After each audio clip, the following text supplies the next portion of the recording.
Schiller, de la cause du plaisir que nous prenons aux objets tragiques. Quelque peine que se donnent certains esthéticiens modernes pour établir, contrairement à la croyance générale, que les arts de l'imagination et du sentiment n'ont point pour objet le plaisir. Et pour les en défendre, comme d'une accusation qui les dégrade, cette croyance ne cessera point, après comme avant, de reposer sur un fondement solide, et les beaux-arts renonceront malaisement à la mission incontestable et bienfaisante qui de tout temps leur a été assignée, pour accepter le nouvel emploi auquel on prétend généreusement les élever. Sans s'inquiéter, ils s'abaissent en se proposant pour objet notre plaisir. Ils seront bien plutôt fiers de cet avantage d'atteindre immédiatement un but où n'atteint jamais que médiatement, par toutes les autres voies qu'elle peut suivre, l'activité de l'esprit humain. Que le but de la nature par rapport à l'homme soit le bonheur de l'homme, bien qu'il ne doive pas lui-même, dans sa conduite morale, se préoccuper de ce but, c'est ce dont ne peut douter, je pense, quiconque admet, en général, que la nature a un but. Ainsi, les beaux-arts ont le même but que la nature, ou plutôt que l'auteur de la nature. Et ce but, c'est de répandre le plaisir et de faire des heureux. Il nous procure en se jouant ce qu'aux autres sources plus austères du bien de l'homme. Il nous faut d'abord puiser avec peine. Il nous prodigue en pur don ce qui d'ailleurs est le prix de tant de rudes efforts. De quel labeur, de quelle application ne faut-il pas payer les plaisirs de l'entendement? De quel sacrifice douloureux? L'approbation de la raison. De quelle dure privation? Les joies des sens. Et si nous abusons de ces plaisirs, quelle suite de maux pour en expier l'excès? L'art seul nous assure des jouissances qui n'exigent aucun effort préalable, qui ne coûtent aucun sacrifice, et qu'il ne faut payer d'aucun repentir. Mais qui pourrait ranger dans une même classe le mérite de charmer de cette manière avec le triste mérite d'amuser? Qui s'avisera de contester la première de ces deux fins aux beaux-arts, uniquement parce qu'ils tendent plus haut que la dernière? Cette préoccupation, très louable d'ailleurs, de poursuivre partout le bien moral comme le but suprême, préoccupation qui a déjà fait éclore et patronner dans l'art tant de choses médiocres, a causé aussi dans la théorie un semblable préjudice. Pour convier les beaux-arts à prendre un rang vraiment élevé, pour leur concilier la faveur de l'État, la vénération de tous les hommes, on les pousse hors de leur domaine propre. On leur impose une vocation qui leur est étrangère, et tout à fait contraire à leur nature. On croit leur rendre un grand service en substituant à un but frivole, celui de charmer, un but moral. Et leur influence sur la moralité, influence qui saute aux yeux, milite nécessairement en faveur de cette prétention. On trouve illogique que ce même art, qui contribue dans une si grande mesure au développement de ce qu'il y a de plus élevé dans l'homme, ne produise cet effet qu'accessoirement, et fasse sa préoccupation principale d'un but aussi vulgaire qu'on se figure qu'est le plaisir. Mais cette contradiction apparente, il nous serait très facile de la concilier si nous avions une bonne théorie du plaisir, un système complet de philosophie esthétique. Il résulterait de cette théorie qu'un plaisir libéral, comme est celui que nous procurent les beaux-arts, repose de tout point sur des conditions morales, et que toutes les facultés morales de l'homme y sont exercées. Il en résulterait encore que procurer ce plaisir est un but qui ne peut jamais être atteint que par des moyens moraux, et par conséquent que l'art, pour tendre et aboutir parfaitement au plaisir comme à son véritable but, doit suivre les voies de la saine morale. Or, il est parfaitement indifférent pour la dignité de l'art que son but soit un but moral, ou qu'il ne puisse l'atteindre que par des moyens moraux, car dans les deux cas, il a toujours affaire à la morale, et doit se mettre rigoureusement d'accord avec le sentiment du devoir. Mais, pour la perfection de l'art, il n'est rien moins qu'indifférent de savoir lequel des deux sera le but et lequel sera le moyen. Si c'est le but lui-même qui est moral, l'art perd tout ce qui fait sa force, je veux dire son indépendance, et qui fait son efficacité sur toutes les âmes, l'attrait du plaisir. Le jeu qui nous recrée se change en occupation sérieuse. Et pourtant, c'est précisément en nous recréant que l'art peut le mieux mener à fin la grande affaire, l'œuvre morale.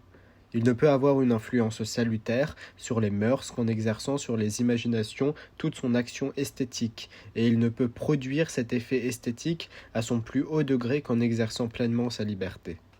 Il est certain, en outre, que tout plaisir, du moment qu'il découle d'une source morale, rend l'homme moralement meilleur, et qu'alors l'effet à son tour devient cause.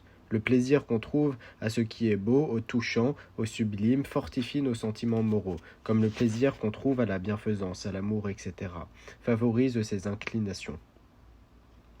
Et de même que le contentement de l'esprit est le lot assuré d'un homme moralement excellent, de même l'excellence morale accompagne volontiers la satisfaction du cœur.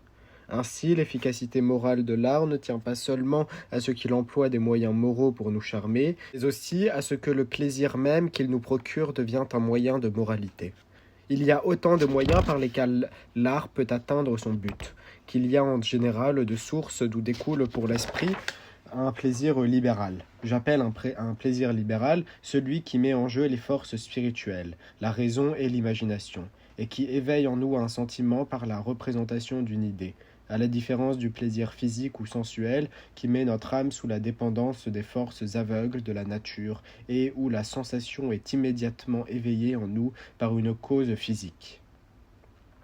Le plaisir sensuel est le seul qui soit exclu du domaine des beaux-arts, et le talent d'exciter ce genre de plaisir ne saurait jamais s'élever à la dignité d'un art, sauf le cas où les impressions sensuelles sont ordonnées, renforcées ou modérées d'après un plan qui est le produit de l'art, et où ce plan se reconnaît par la représentation. Mais dans ce cas même, cela seul, ici, peut mériter le nom d'art, qui est l'objet d'un plaisir libéral. J'entends le bon goût dans l'ordonnance qui réjouit notre entendement, et non les charmes physiques eux-mêmes, lesquels ne flattent que notre sensibilité. La source générale de tout plaisir, et même du plaisir sensuel, c'est la convenance, la conformité avec le but. Le plaisir est sensuel lorsque cette convenance se manifeste non par le moyen des facultés représentatives, mais seulement par le moyen de quelque loi fatale de la nature qui a pour conséquence physique la sensation du plaisir. Ainsi, le mouvement du sang et des esprits animaux, quand il se conforme au but de la nature, produit dans certains organes ou dans l'organisme tout entier le plaisir corporel avec toutes ses variétés et tous ses modes. Nous sentons cette convenance par le moyen de la sensation agréable, mais nous n'arrivons à aucune représentation ni claire ni même confuse de cette convenance. Le plaisir est libéral lorsque nous nous représentons la convenance et que la sensation agréable accompagne cette représentation.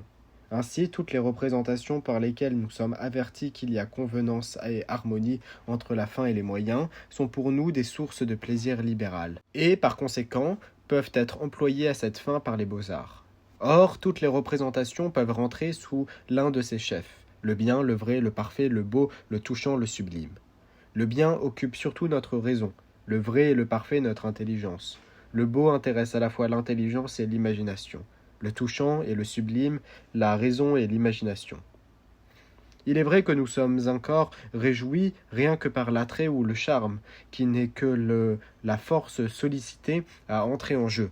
Mais l'art ne fait usage de ces ressorts que pour accompagner les jouissances plus relevées que nous donne l'idée de la convenance. Considéré en lui-même, le charme ou l'attrait se confond avec les sensations de la vie, et l'art le dédaigne comme tout ce qui n'est que plaisir sensuel.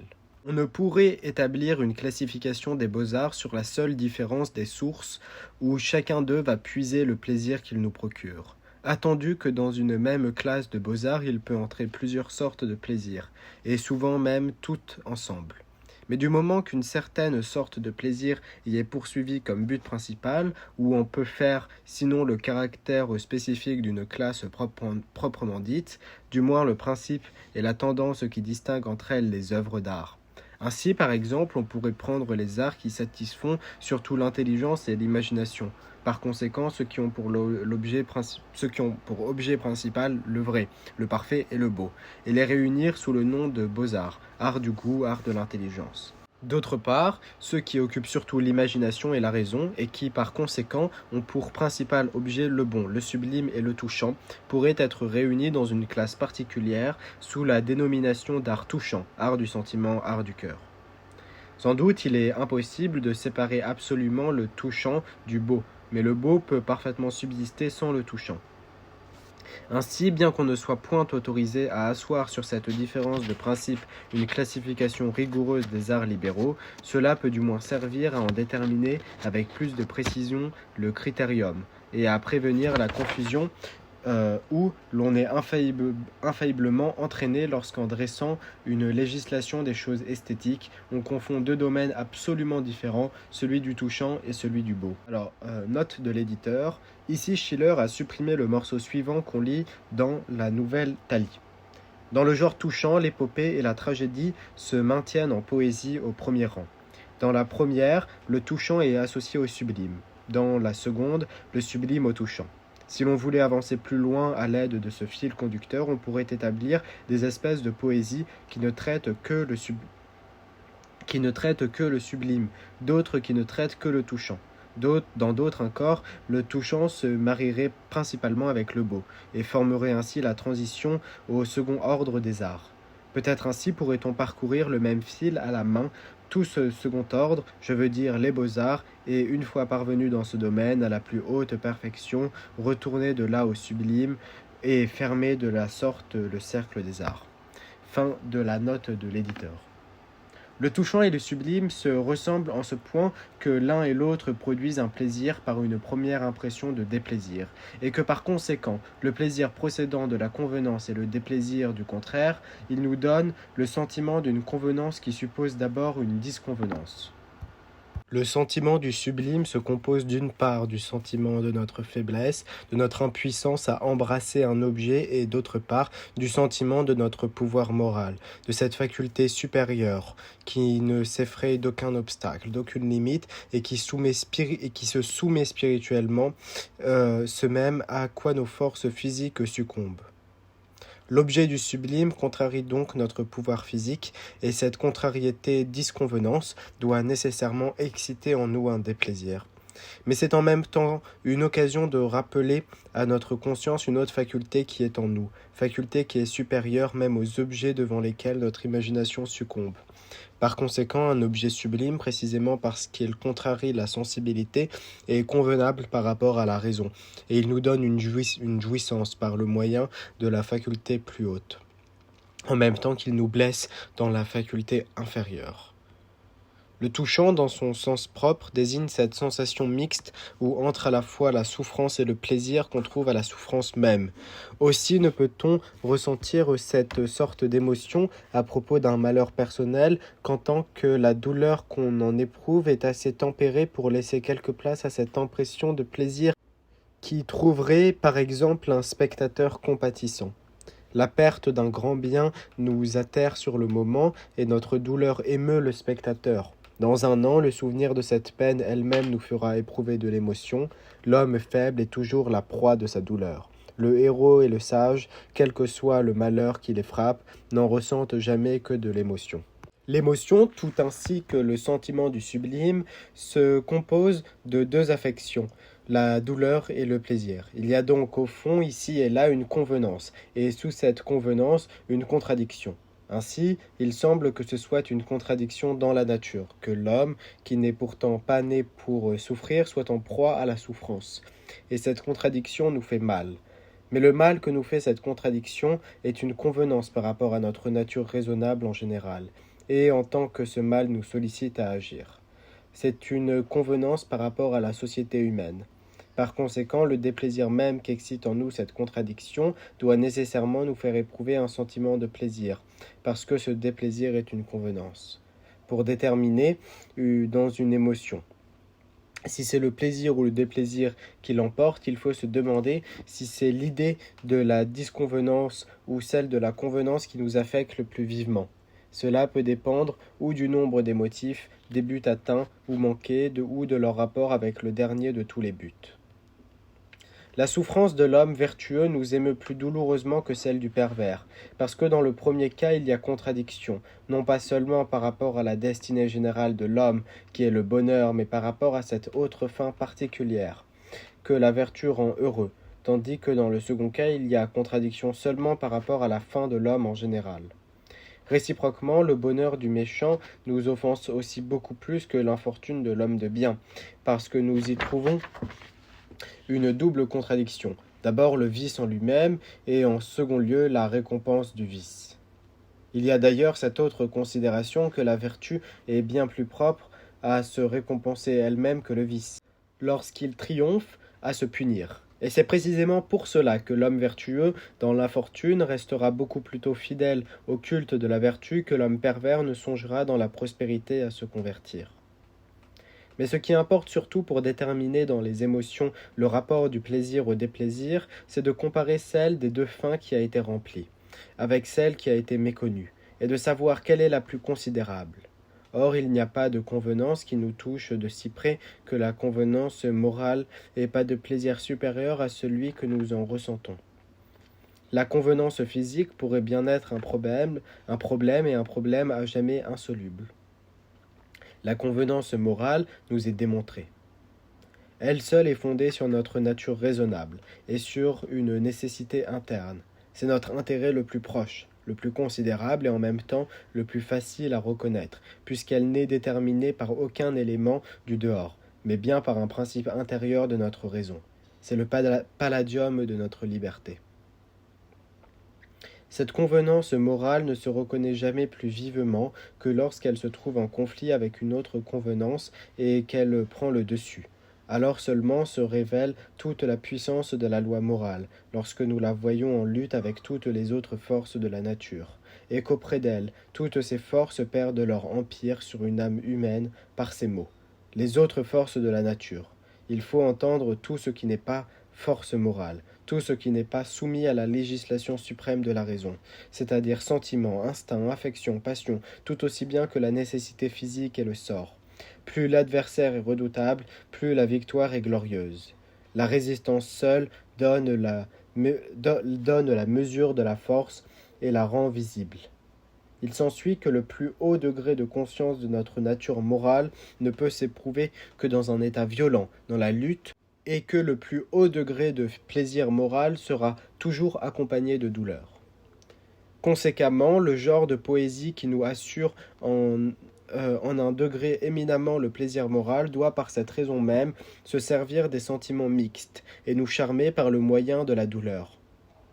C'est ce que fait éminemment la tragédie, et son domaine embrasse tous les cas possibles où quelque convenance physique est sacrifiée à une convenance morale, ou même une convenance morale à une autre plus relevée.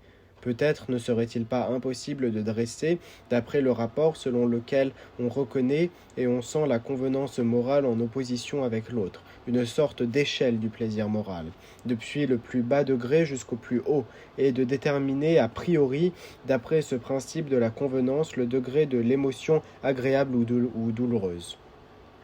Peut-être même arriverait-on à tirer de ce même principe une classification des différents ordres de tragédie, et à en épuiser a priori toutes les classes imaginables, jusqu'à en dresser une table complète, où on pourrait alors, une tragédie étant donnée, lui assigner sa place, fixer à l'avance non seulement la nature, mais le degré d'émotion que, d'après le genre auquel elle appartient, elle ne pourra dépasser.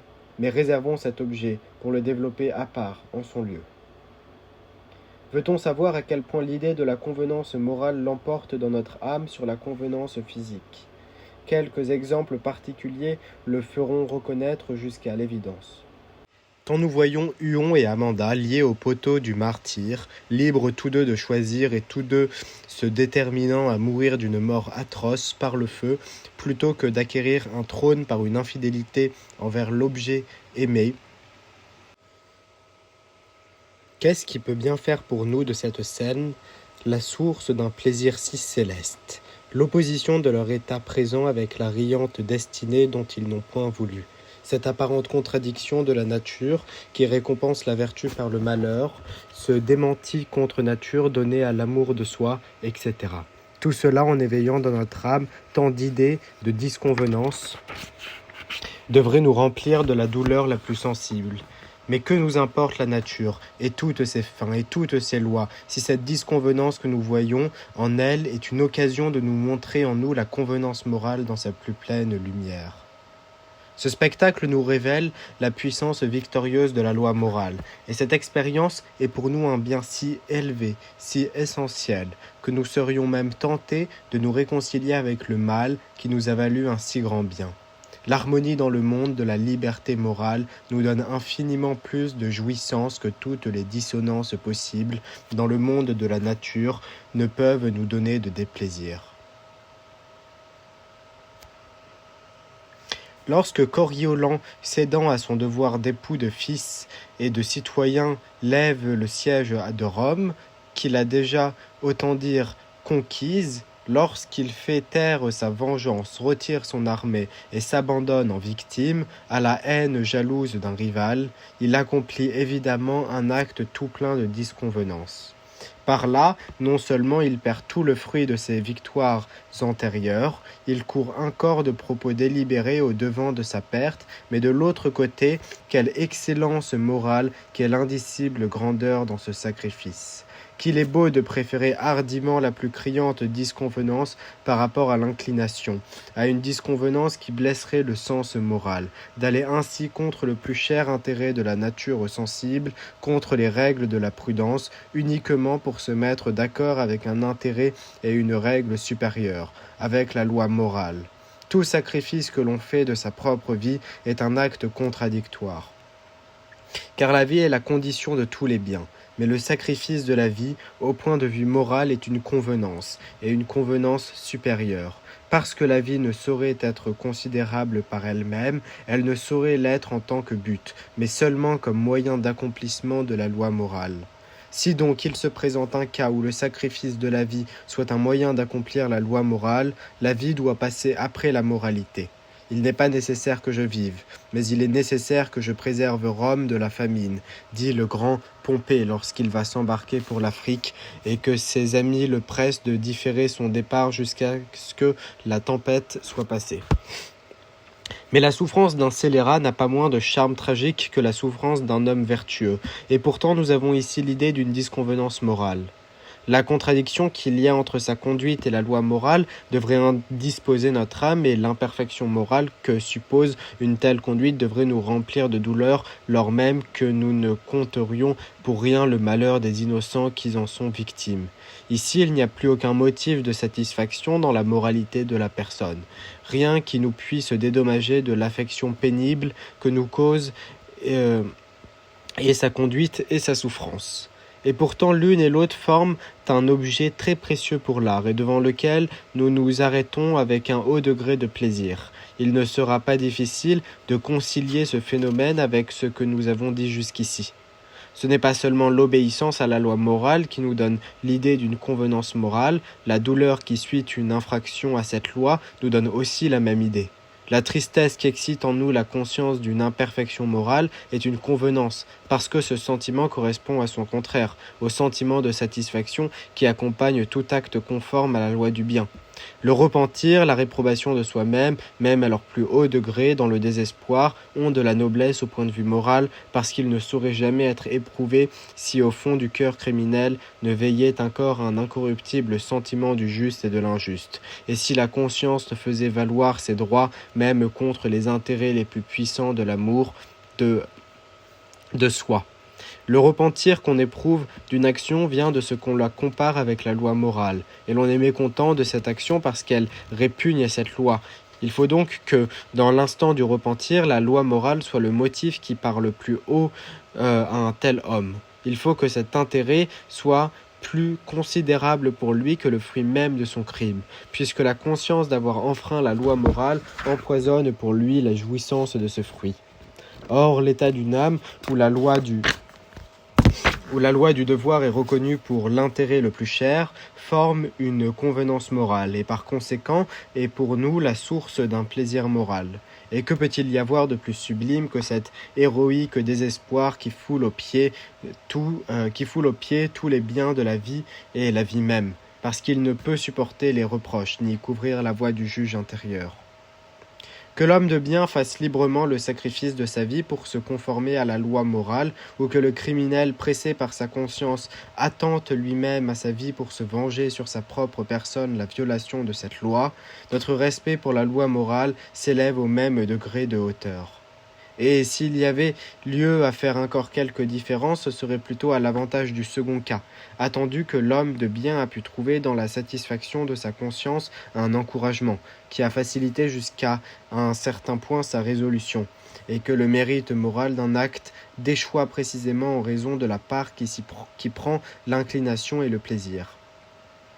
Le repentir d'un crime passé, le désespoir où il nous jette sont un témoignage plus tardif, mais non pas moins fort, de la toute-puissance de la loi morale. Ce sont des tableaux de la moralité la plus sublime. Seulement, c'est dans une situation violente qu'ils sont tracés. Un homme en proie au désespoir pour avoir manqué à un devoir moral revient par cela même à l'obéissance envers cette loi. Et plus ses malédictions contre lui-même seront terribles, mieux nous verrons la loi morale reprendre sur lui son empire. Mais il y a des cas où le plaisir moral ne s'achète qu'au prix d'un déplaisir moral. Et c'est ce qui arrive lorsqu'il est nécessaire de transgresser un devoir pour se mieux conformer à un autre devoir supérieur et plus général.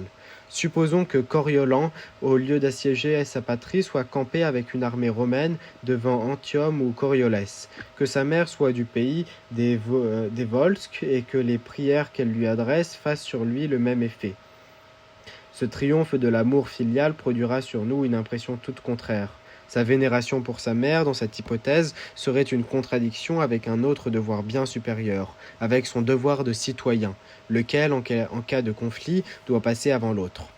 Ce gouverneur auquel on donne le choix, ou de rendre la ville, ou de voir poignarder sous ses yeux son propre fils, fait prisonnier par l'ennemi, se prononce sans hésiter pour la seconde alternative, parce que son devoir de père est, en bonne morale, subordonné à son devoir de citoyen. Au premier moment, notre cœur se révolte. Il est vrai de voir un père trahir ainsi l'instinct de la nature et son devoir de père. Mais nous sommes entraînés bientôt à une admiration pleine de douceur, en songeant que même un instinct moral et un instinct qui est d'accord avec l'inclination n'a pu troubler la raison dans le domaine où elle commande, ni lui faire prendre la charge. Lorsque Timoléon de Corinthe fait mettre à mort un frère chéri, mais ambitieux, Timophane, et cela parce que l'idée qu'il se fait de ses devoirs envers la patrie l'oblige à détruire tout ce qui met en danger la République, nous ne pouvons, il est vrai, voir sans horreur et sans répulsion cet acte contre nature et si contraire au sens moral. Mais à cette première impression succède bientôt la plus haute estime pour cette vertu héroïque, qui fait prévaloir ses droits contre toute influence étrangère, contre toutes les sollicitations de l'inclination, et qui, dans ce tumultueux conflit des sentiments les plus contraires, prononce avec la même liberté, avec la même rectitude qu'au sein du calme le plus parfait. Nous pouvons différer entièrement d'avis avec Timoléon sur les devoirs d'un républicain. Cela n'altère en rien notre satisfaction. Bien plutôt, c'est justement dans ces sortes de conjonctures où notre entendement n'est point d'accord avec la personne qui agit que l'on reconnaît le mieux combien nous mettons la convenance morale au-dessus de tout autre, et la conformité avec la raison au-dessus de la conformité avec l'entendement. Mais il n'est pas de phénomène moral sur lequel le jugement des hommes soit aussi divers qu'il l'est précisément sur celui-ci, et il ne faut pas aller chercher bien loin le principe de cette diversité. Il est vrai que le sens moral est un sens commun à tous les hommes, mais il n'a pas chez tous le degré de force et de liberté que suppose nécessairement le jugement de ces sortes de cas.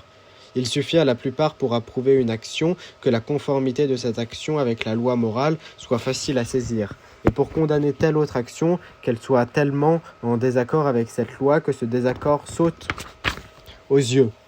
Mais il faut une intelligence éclairée et une raison indépendante de toutes les forces naturelles, et par conséquent indépendante aussi des tendances morales, en tant qu'elles agissent comme instinct, pour bien déterminer le rapport des devoirs moraux avec le principe suprême de toute moralité. De là vient que la même action où un petit nombre de personnes reconnaîtront la convenance suprême ne sera pour la foule qu'une disconvenance révoltante, bien que les uns et les autres portent sur cette action un jugement moral.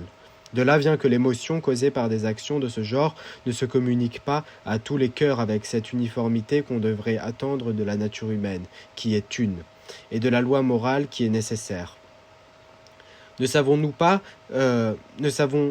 que le sublime, le plus vrai, le plus haut, n'est pour le plus grand nombre qu'exagération et non-sens, parce que le sublime est perçu par la raison, et que la mesure de la raison n'est pas la même chez tous les hommes.